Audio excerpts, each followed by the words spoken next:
प्रणाम। आप सभी के हमरा चैनल में स्वागत बा। आज आप सबके एगो बेटी विवाह गीत सुनावतनी।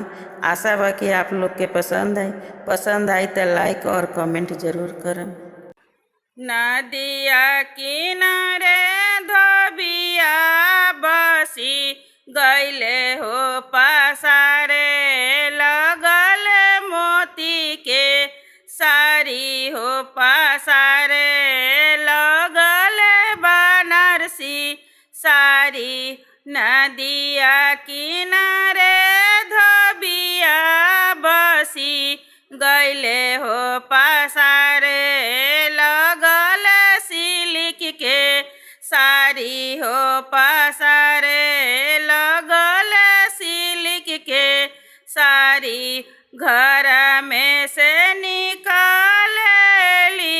सुंदर बेटी सारी, देखी लो भाइये गईली हो सारी, देखी लो भाइये गईली हो किंद पापा मोती के सारी हो, किंद पापा बनारसी सारी।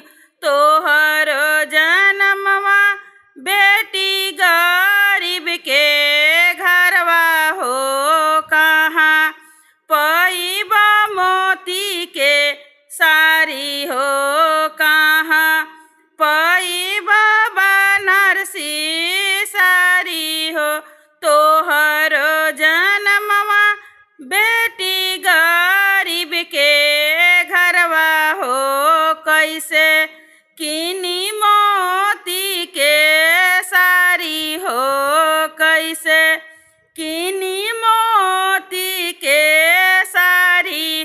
करब बियाह बेटी राजा के घर हो, ससुर लाई है मोती के सारी हो, ससुर लाई है बनारसी सारी। करब बियाह बेटी राजा के घरे हो, ससुर किनी है बनारसी सारी हो, ससुर किनी है सिल्क के सारी। नदिया किनारे धोबिया बसी गईले हो पसारे,